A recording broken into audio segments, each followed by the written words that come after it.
Here now from rights and freedoms to health and wellness. What do these two issues share in common? Well, actually, they share in the fact that our data shows these are hard issues. These are issues where solutions are difficult and where the world is struggling for solutions. Again, as you've seen, we've shown you before, we've got data here looking at the relationship between social health and wellness scores and GDP per capita. And if I can just pop that up and show you, is that this is one of the least correlated components with GDP per capita. So things like dealing with infectious diseases, maternal mortality is in the different component, nutrition, basic medical care. This is the one around that includes life expectancy, early deaths from non-communicable diseases. And here we see it's not a simple story of just get richer and health and wellness improves. There's a general trend, but it's a very, very loose correlation. And to me, this tells me the world is really looking for solutions in how we actually improve the health and wellness of populations. So we've got two focus spots now to hear about some fascinating ideas and thinking in this area. And the first one is John Wilbanks, who is the Chief Commons Officer, great title, from Sage Bionetworks. John. Welcome. It's an honor to come after Shireen. So much of the work that we do in health reflects a lot of the same structural problems that we see. And so I promise I didn't know what you were going to say, but I'm going to hopefully reflect some of the same contours, because a lot of the same discrimination structures are embedded throughout society generally. I work at Sage Bionetworks. We're a nonprofit biomedical research organization. We spun out of Merck in 2009 with the goal of creating and exploring how open systems, incentives, and norms can catalyze the way that biological data is gathered, shared, and used. And I'm going to talk about it in the context mainly of the way that we do digital health and what's coming. So, and I didn't know much about SPI until Sloan and Nate were generous enough to invite me to be a part of this. What's depressing is if you look at the way that we study health, particularly clinical research, it would fail really badly on pretty much every aspect of the SPI. So these numbers are from the United States. People who are poor in the United States are significantly less likely to be studied, to be enrolled in clinical studies.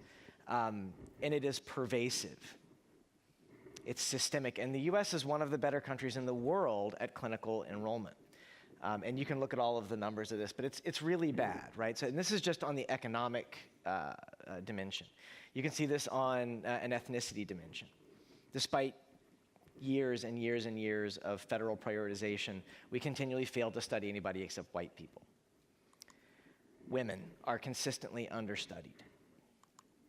Right? And on top of that, we don't study very many people. So billions of dollars of capital are allocated based on sample sizes in the hundreds or thousands of people. Not the hundreds of thousands of people, but the hundreds or thousands of people. So for the most part, if you go to a hospital in the United States, you get cancer, and you decide to get a radiation treatment, and they'll give you a radiation treatment that was based on a study of about 150 white guys. And it doesn't matter if you're a kid, a woman, of different ethnicity. If your genetic information has been profiled, it's almost always going to be from Western European ancestry. And on top of that, right, your average sort of large-scale longitudinal clinical study can fit entirely inside this church. And I've chosen this church because it's a church in Detroit. It holds about 1,900 people. And that's the size of a large, expensive, longitudinal study of health in the United States, because that's what we've been able to study. So that's what doesn't work, more or less, in health. And then the way that we gather the data is that those people in the church once a year go to the hospital and get measured in depth for one day, and maybe they get a phone call, maybe they get a survey follow-up once or twice a year on top of that. So you have a very small scale of data, very non-representative sample size. You have a very small amount of data gathered on a very small set of points during the course of the day. And if you sort of want to know, what happens when a small group of white guys in the United States get to decide things, right, you can look at our government. Right? It's not very effective.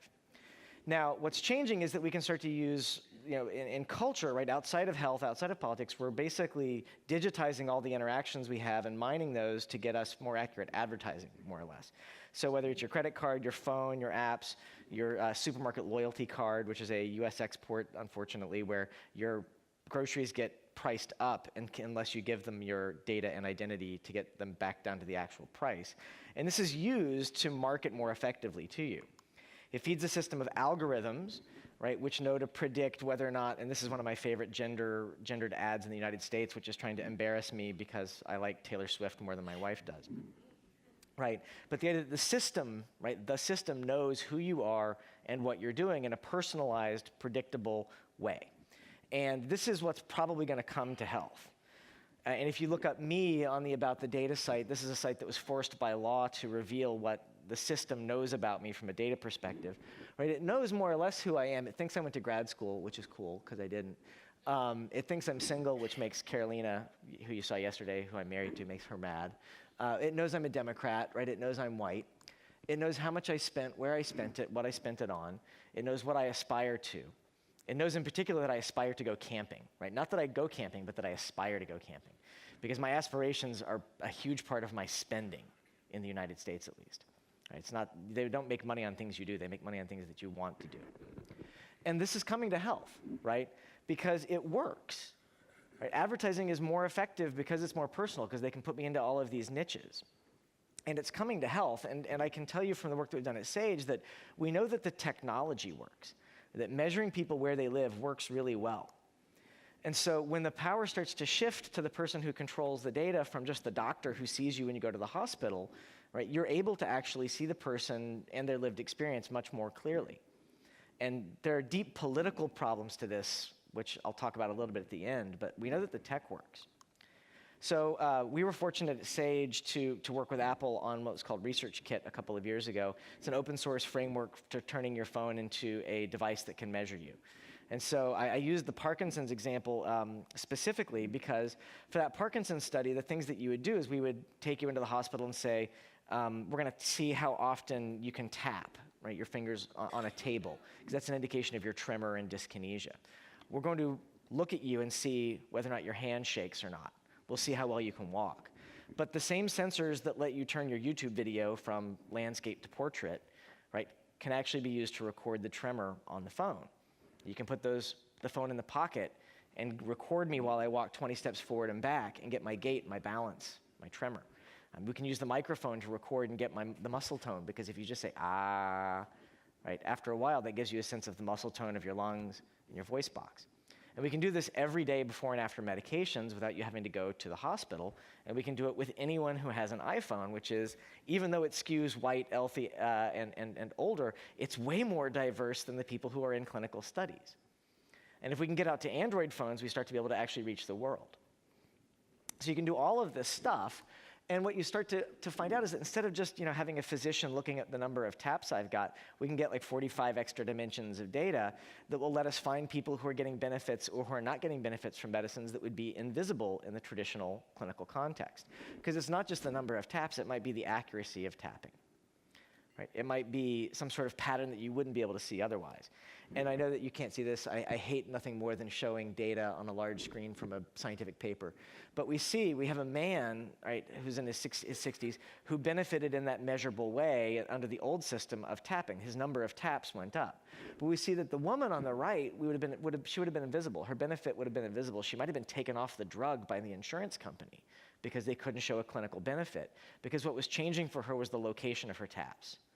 And when she was tapping in the morning before her L-DOPA and in the afternoon after her L-DOPA, you can actually see that she was getting better, but it was invisible until you used the technology to measure it and see her differently. You can also start to see sort of the longitudinal lived experience. So this is, if you see the red lines, the bottom of the red line is your number of taps in the morning before meds. The top of the red line is afterwards. If it's blue, you had a negative effect from the medicine. And what you see is someone, and these are days going across and raw number of taps going up. So you can see is this is a person who was getting a pretty reliable benefit from her medications over the course of the first couple of weeks that she was taking them. And then something happened in the middle that made that regular benefit irregular. Now, you don't ever see this if the person only goes to the hospital once a year. It's literally impossible to see it. And then she starts to get the regular benefit again. So what's here in the middle is an opportunity. It's an opportunity to ask her, what's going on? Right? What do you think is happening? What do you think is making you feel better? And it's easy to do this on a phone. You can say literally, what do you think is making you feel better or worse? We saw a persistent pattern last year in this study, which was that cable news really makes people with Parkinson's worse because it's a stress-based reaction. And so keywords like Fox and MSNBC and CNN, right? We saw people's quantitative expression of the disease get worse persistently. Again, that's invisible if you don't do it some other way. Now, there are lots of ethical problems, and I'm not a scientist, I'm not a technologist, I have a philosophy degree. I lead the data governance group. So we work on things like the ethics of how do you ethically enroll someone in this. And informed consent is the traditional gold standard. We don't ever examine it and see if it works or not traditionally. But when you put it onto a phone, you have to deal with a couple of different things. One is that we physically don't read documents on screens the way that we read them in real life. If you put a document on paper next to a document on a screen, we read through the document on the screen 3 times faster than the document in print. And if you do eye gaze tracking, it matches. It looks like we only read 1 out of 3 words on a screen. But if you ask people, they're convinced they read the whole thing. And it explains a lot about the political environment, unfortunately. But you have an ethical obligation, right? It's not enough to simply hoodwink people or lie to them to get them to sign up for your clinical study. That violates international consensus on human rights to do that. You have a second problem, which is that we've become culturally conditioned to click OK on our phones on any document that's between us and the things that we think we want. Right, so this is a wonderful study. It's a fake jobs site that was created as an academic experiment, where in order to put your resume online, you agreed to have your current employer notified. You also agreed to give up your firstborn child.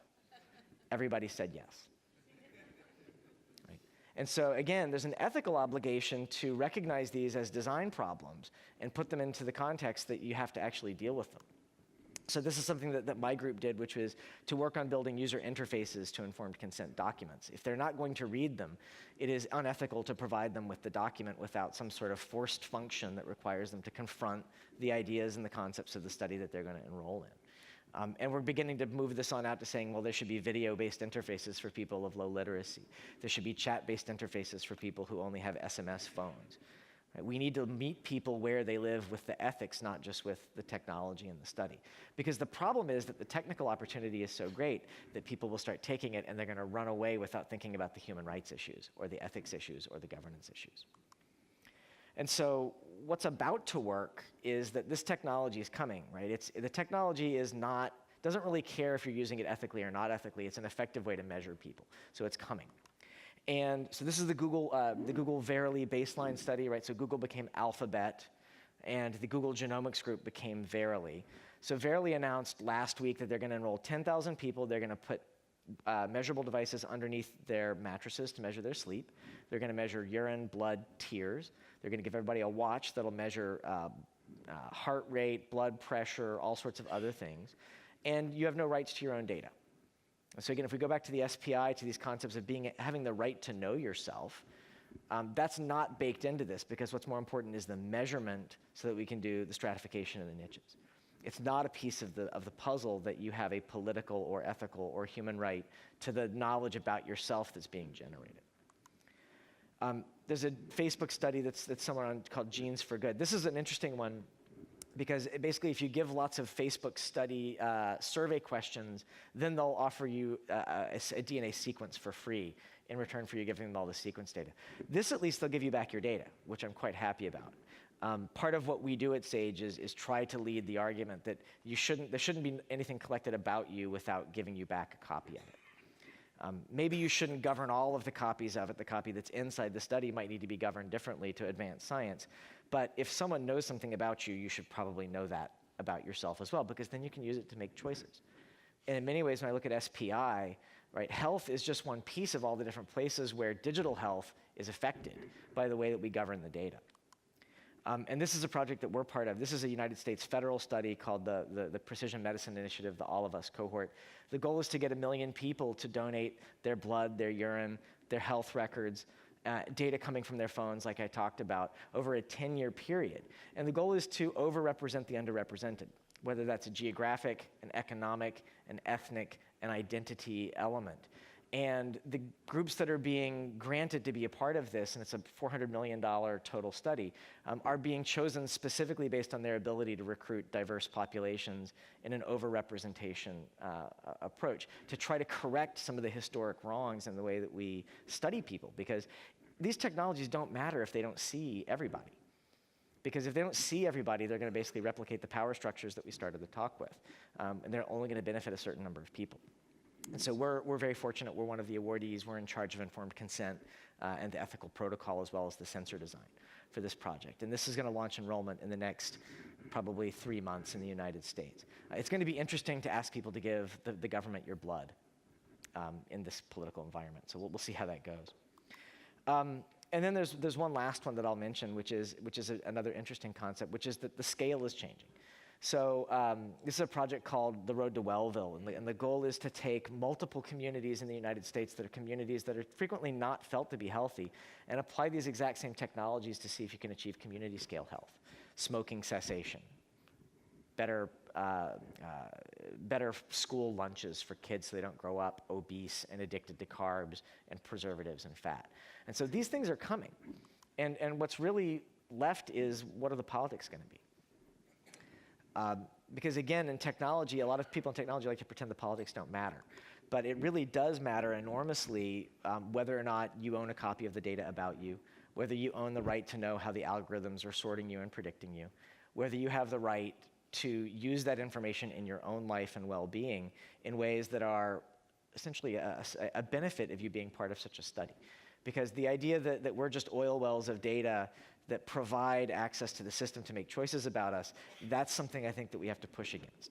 Because if we bring the technology data culture into health, it's a very significant lost opportunity. Because at least in health, we have a certain set of international norms, rights, and ethics that create the idea that we have some political rights in these kinds of studies as well. Thank you. Thank you, John.